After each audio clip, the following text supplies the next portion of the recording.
Welcome to our new series, Conversations in the Shed. It's with Eugene from Jinjer. We had a 2-hour conversation. It was unbelievable. Part 1 is growing and evolving as people and musicians, and also navigating being in a band with the other members and their personalities and friendships and musicians and all that stuff. So here we go. So welcome, guys, to actually, I'm going to say this is the very first interview we're ever doing on this channel. The channel came live on June 8th of 2020, and Jinjer was one of the first bands that I reacted to.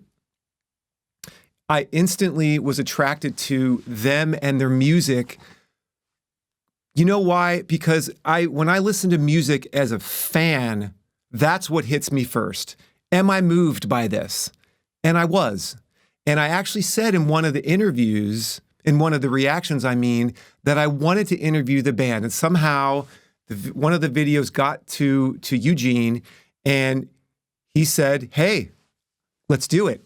And I was just so excited. And the fact that this day is happening and we're actually on camera together, being completely across the world from each other in this way is absolutely an honor, and it's magnificent for me. And I'm really excited to talk to Eugene. So welcome. Thanks, guys. Big pleasure for me. Like I said, just before we started this officially, it's a big pleasure for me. And you are one of a few reaction channels on YouTube, which I really enjoy watching. Because like I said, you are really into music itself as musicians, and you understand what we do as musicians. Yeah, completely. And it means a lot for me. Well, thank you. And thank you for taking the time. And how do you feel? Explain the feeling when you feel like the audience is with you and when there's separation. What does that make you guys as a band? Do you play differently? What is your feeling on stage when you feel like you're disconnected from the audience versus super connected to the audience? How does that work for you and the energy of you and the band?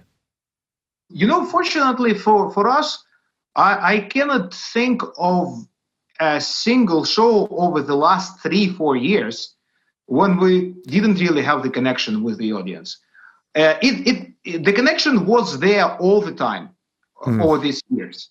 Maybe some gigs were there was just more of it. Some gigs there was less of it. Yeah, and of course there were shows like in Melbourne when this connection was got to its extreme. Like there was mentally there was no space between the band and the crowd. We were all together, like one and the same organism, breathing all together, at the same pace, at the same rhythm.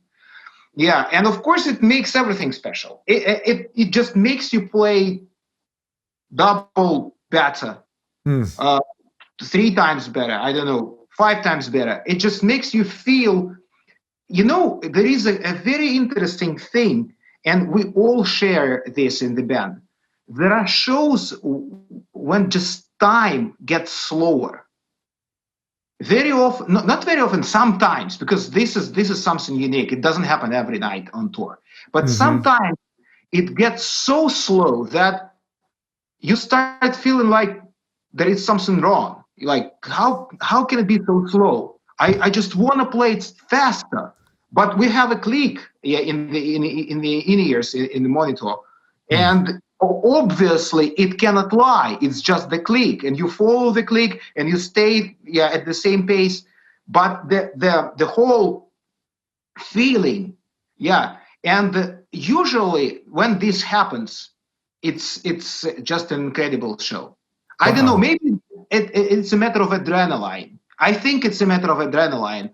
Yeah, the amount of it just is so big. There is so much of adrenaline in your blood that it's like a video game. Everything gets so slow. Yeah, and usually, like I said, it means that this or that show has been just magnificent. It's like you're in a spaceship and you guys are all together and you're not even in the world anymore. I mean, Absolutely. that's the way that I feel. Like I'm leaving that room and I don't kind of know where I am and it doesn't matter. It's just we're on a trip together. Absolutely. So Absolutely. You cool. know, when it happens, I also feel in such a special connection with Vlad on drums. Mm, We are not anymore two separate people and two separate instruments. We just merge with each other. Yeah, mm. and play so on point. So this is what I'm actually missing most. Just the because when you rehearse, it's of course cool to play with the guys, but at the rehearsal room you don't have this energy which really drives you. On stage, it's a bit different. And for most of unexperienced musicians, especially young musicians, it's a stress because, well, how many shows have they played? Of course, it's a matter of experience, and they need to learn how to get this, how to get into this condition, if I can say so. They're just Yeah, not used to. They're not used to it. Yeah. absolutely. They're not used to this. Yeah, but for us now, the stress which we I am always nervous before going on stage, and I think this stress just makes us play even better. Play even better. This energy, yeah.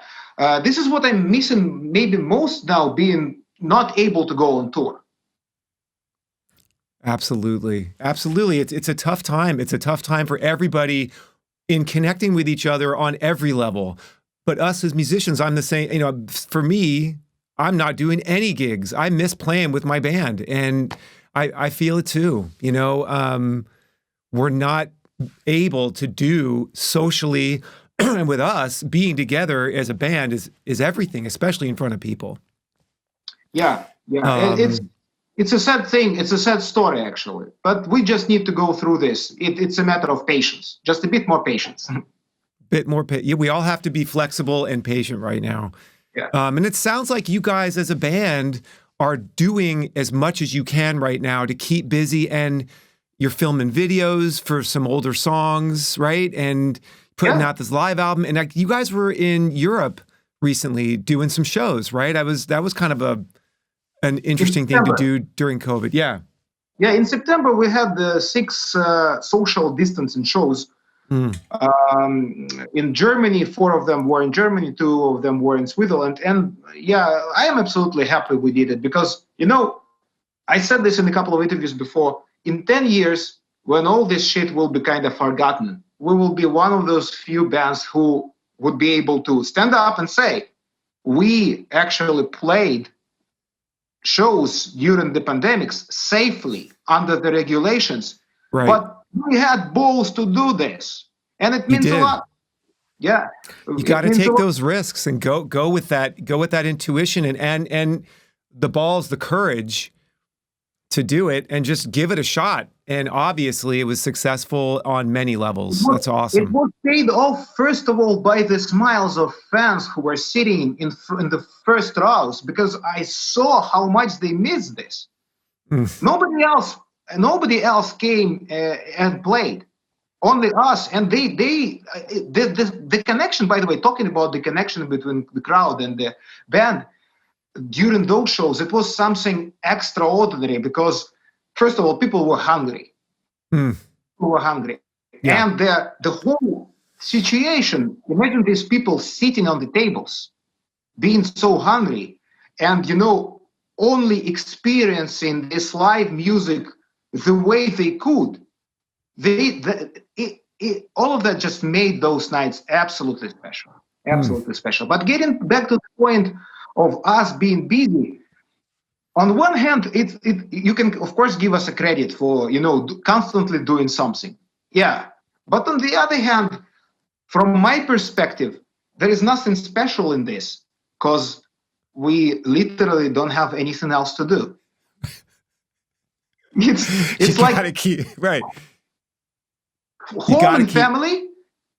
Yeah, but you won't be able to give all your time to home and family, all 24 hours a day. No, of course, yeah. Obviously, you must have some time off, and all this time off home and family is actually music. mm. yeah, these days you are not really able to go anywhere out, like partying or eating out or something else. You can, but does it really make sense? Yeah, and I'm not really interested in all of that shit anymore. I don't Mm-hmm. go to clubs. I don't really like parties. I prefer, just being connected with my close friends, and I do not really like getting new people into my zone. Yeah, Mm-hmm. to be Mm-hmm. honest. So the only thing left is my band and music, because those are my best friends, Mm. and this is what I love doing. Not only playing bass and composing music, but everything connected to it. Everything connected to it. I really enjoy, working on new videos, just getting together and working on new ideas for these videos, for content in general. I even enjoy this management work, like because I do a lot of management for the band. Mm-hmm. Yeah, Mm-hmm. and it just maybe I'm so much used to this. It has become such a big part of my life that I honestly cannot imagine my life without this anymore.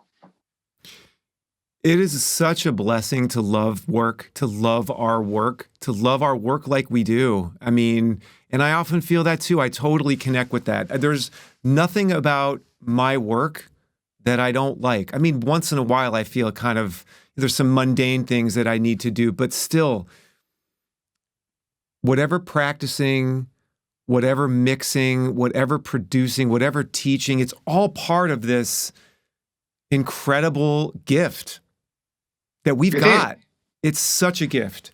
And, one of the things I felt, and you mentioned it before, the band is your best friends. I can look at you guys on stage live and I knew it. I think I must have said it in one or two of the videos. The connection that you guys have with each other, it feels like you're so close. And that comes through in your music. And that might be one of the reasons, aside from all the other incredible things about your music, that people love you guys because they can feel the connection between you guys. It's palpable. Maybe. I definitely I cannot deny this. I think it's a combination of factors. Yeah, but the fact that we are close friends, and I just looking back at all the past we've covered, we've done so far. I just cannot honestly think of any other scenario. How it just couldn't turn out the other way, because we since 2013, Tatiana, me, Roman, we were constantly on the road, just all the time on tours, all the time. Yeah, and we've spent so much time together, and of course it took time. Like, people are different, and even now we sometimes very very rarely have arguments. But in the past, in the early years, for example, me and Roman, we didn't really get on much. It took time to adjust to each other. Mm-hmm. And now, especially after Vlad joined us in 2016, yeah, he's actually the longest lasting drummer in the band. Mm. Yeah, no drummer before played so long in the band for 4 years. Yeah, and he just, in some way, I cannot explain it, but in some way he completed the band. Not Mm. musically he did, yeah, but in terms of people's relationship, he completed the band. He was that puzzle which we were missing, and we finally got. Wow, that's really cool. So just his personality, the way that and forget about his drumming for a Yeah, sec. I just mean, the person. just the personality, his personality, the way he kind of maybe glues the band together a little bit, and yeah, Absolutely. that's really Yeah, cool. that's the person which we were missing, and this is what a lot of musicians. I started recently to stress out the importance of uh, communicational skills in a band, the importance of the ability just to get on with people. This is what a lot of other musicians miss. This is what they, especially in their younger years, they just do not understand how important it is. Yeah, it's a family. It's a family. And if you can't communicate, you're on the road. I mean, being on the road, the couple hours you're doing a show, you've got another 10, 12, 13, 14 hours together sometimes. And you got to get along. If you don't get along, if you're not like that family, it's going to be miserable. And yeah, right? Absolutely. And I have to admit that at some point there were periods of time when, honestly, it wasn't that good. It wasn't that good. We constantly had arguments. We shouted at each other. Yelled, and it just took time. It just took time, to find this, this state we are now. Now it's so easy to find compromises. So what were some of the things that helped to change that, to change your relationship, to make it like it is now versus the way it was before? Can you pinpoint? Well, like I said, first of all, that was when we got Vlad on the drums. We got him. Yeah, and I think a lot of things changed because of me. Because I must admit, I used to be a very difficult person to work with. Yeah, for various reasons. Because of just my personal life problems. Yeah, and I was constantly in stress. Secondly, just because of my lifestyle. I think when I gave up alcohol, it changed a lot. Because I am, a hot-tempered person. Just naturally, I am. And alcohol just oils the fire. Absolutely. And it makes everything worse and more complicated. And for me, it was the right choice just to give it up completely. Now I am a much happier person. Much happier. And this is the idea. I just changed my lifestyle and I got happy. That's the thing. Once you are happy, it's very easy to, go through all the difficulties, all the problems, to cope with all the stress around you. It's just it's twice easier. It's just twice easier. Yeah. Also, that's amazing, man. That's amazing. Good for you. Good for you. Thanks a lot, David. Also, talking about the others, I think Roman changed a lot too. Yeah, and he, in my opinion, like being absolutely open with you, he managed to step over his ego, and he managed to learn how to give more respect to people around him. Yeah, musically, artistically. Because he is a very talented person and he has his own view. And at the beginning, I think it was very hard for him to, find compromises artistically with the others. This is what he learned. Yeah, and Tatiana is just Tatiana. She's just our princess. It's so amazing to hear. And it really also goes in line with my philosophy too, that when you change from the inside, the whole world changes. And and what you're saying to me is just a testament to that truth. It's true for me. I felt like every time I've made personal changes in my life, like you're talking about, whether it's dealing with a demon or, again, like I guess in a general term, just getting happier, finding more inner peace, and my music changes instantly, and also my relationships change, and life just changes. And what a beautiful thing to have. The band that you have is going to continue to thrive because you guys are evolving as human beings, and it's an incredible thing. It's really.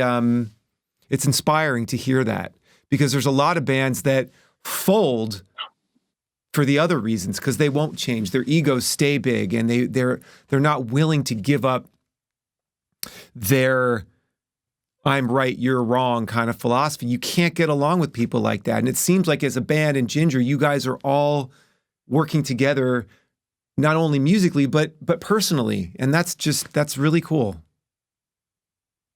I believe that there are just two ways. It's either going out or going in, if I can say so. Mm-hmm. What I'm trying to explain? You can get harmonized. You can just go in the way of harmony, like we are doing, and I'm really happy about this. So, like changing our inner self, and by means of that, being able to change the whole atmosphere inside the band for the better. Yeah, and learning how to find compromises, just learning how to simply understand the others. Yeah, learning how to respect the others and the other opinions, and of course, taming demons. This is very important. Taming our inner self demons. Or the other way, it's like going for the disharmony, like many bands do. And this is the reason why they do not last long. Because they, instead of taming their demons, they feed their demons. And it helps them artistically at some point because they express all this negativity through the music. Especially with heavy extreme music, it helps a lot. But the side effect is that it doesn't last long. Just never, because it leads all these bands to the point when they just cannot get along with each other anymore because they hate each other. It can't last. And we've seen it happen over and over again. And I just love to hear, and I love to hear this, that this is happening with you guys. And as someone who's been newly introduced to your music, I can feel it. So it's coming across. It's definitely coming across. It's obvious to me watching you guys perform live that it's this way. You guys are playing a lot. You guys are playing like you must feel exhausted when you get off stage. No, we are not. You're not. We really love playing live. This is what really helps. Yeah, it has never become a routine for us. Physically, we might be exhausted. That's what I mean more, yeah. But mentally, the most important thing is what you have here. Like I said at the beginning of the interview, I always feel nervous before I go on stage. Always. Mm-hmm. Even after 60 shows in a row on the same tour, I'll be playing the last one and I will be nervous about this. So, and I think it's good because it still gives you this energy. It charges you up. Yeah, the stress does really charge you up. Yeah, and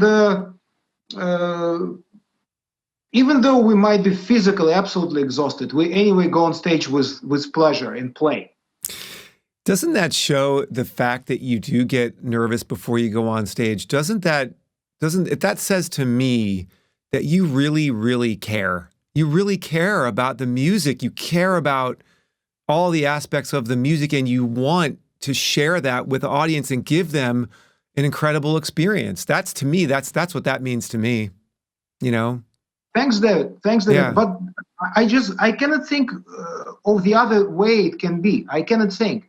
Because in my opinion, the genre we are in, just music in general, is first of all live music. This is what must come first. Live, how well you're on stage, how good you can express yourself through the notes on stage, not in the studio. Studio is also, great, and it's very important. But in my opinion, playing live is just a little bit more important than studio. And it's a totally. I agree. I love both of them. Like I really love both of them. I love being in the studio. I love the whole taking a song, taking an idea, whether I've written it or I'm just producing whatever, and bringing that to life in a way that hopefully is better than anyone ever imagined. You know, that's always the goal. It's equal to making a sculpture. Yeah. Yeah. But then live, as we talked about before, we have that whether it's 5 people or 5,000 people, you've got that energy of people with you, and you go on a ride together, and there really is, I mean, there's nothing like it. There's there's no feeling. I've had other amazing things in my life so far, but there's nothing like that. There's nothing that compares to it. I must admit that this is a sort of a drug all musicians are addicted to. Right.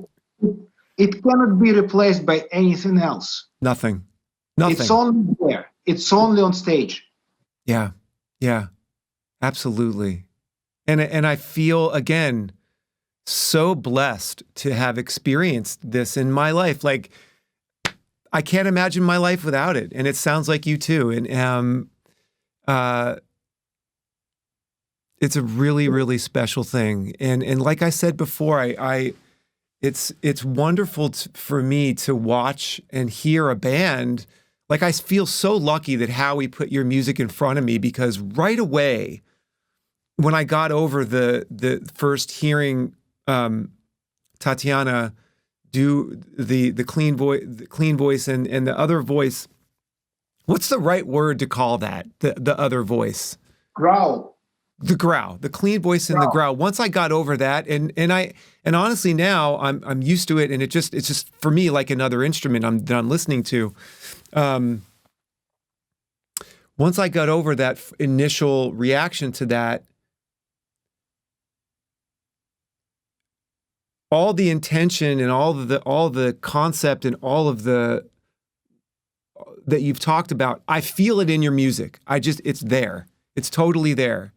And that shows me also, like, you know, when Charlie Parker said, if you don't live it, it won't come out of your horn. To me, that just says that we play who we are.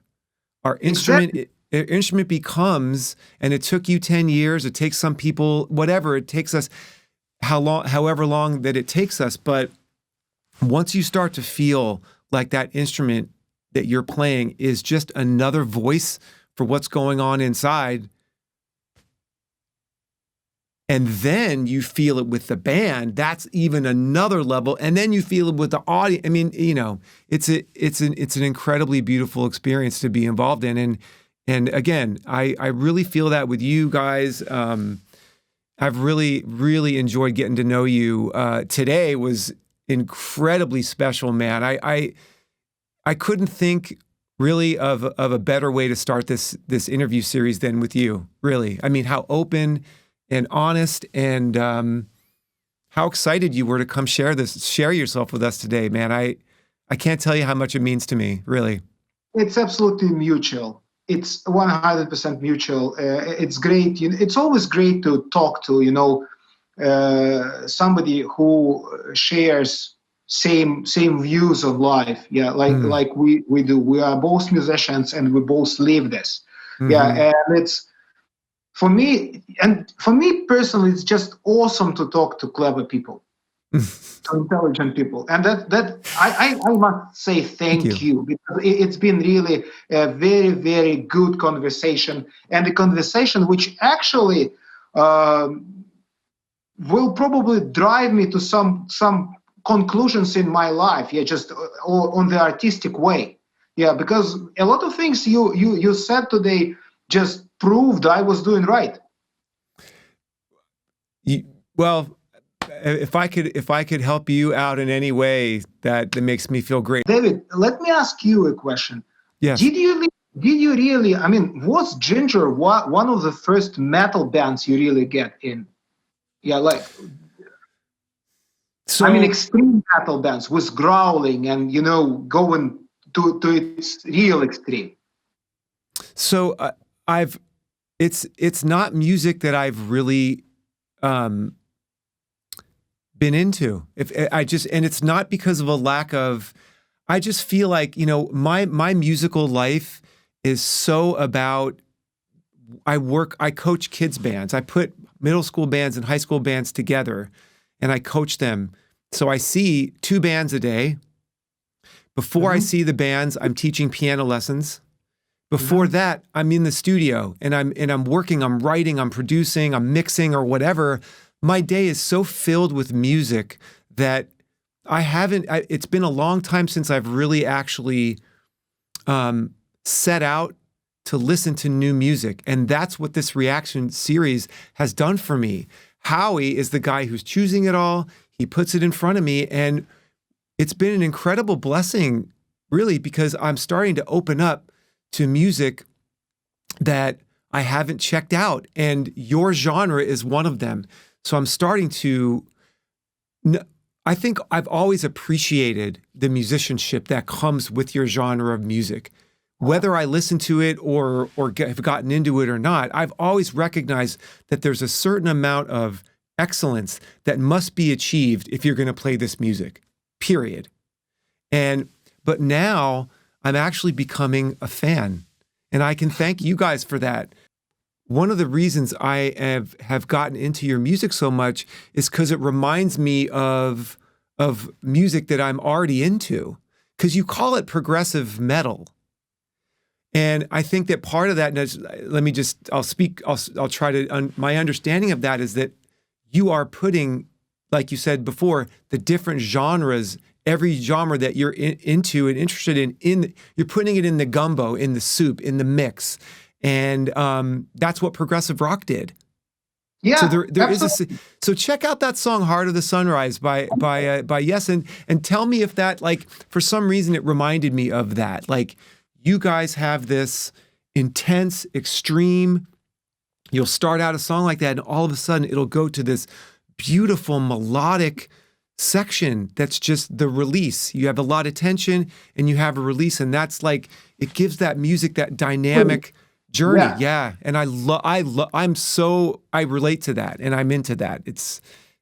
I just, first of all, I must say that this is probably the biggest, one of the biggest compliment we as a band can receive, when somebody says that I wasn't really into this genre, but after listening to you, I'm getting really into this. So this is one of the best compliments. Thank you very much. Oh man. Yeah.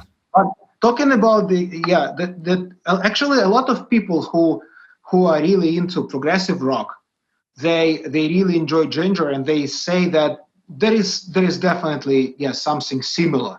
Yeah.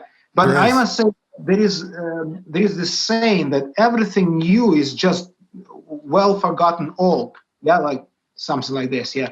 So, and indeed, we in our music use a lot of those progressive rock elements, which people were using in the 70s, just because of combining things which seem at first to be uncombinable. Yeah, something which cannot match it at first glance, actually being matched and being presented to listeners works very well. This is what we were trying to implement more and more in our music, and this is actually a thing which works well.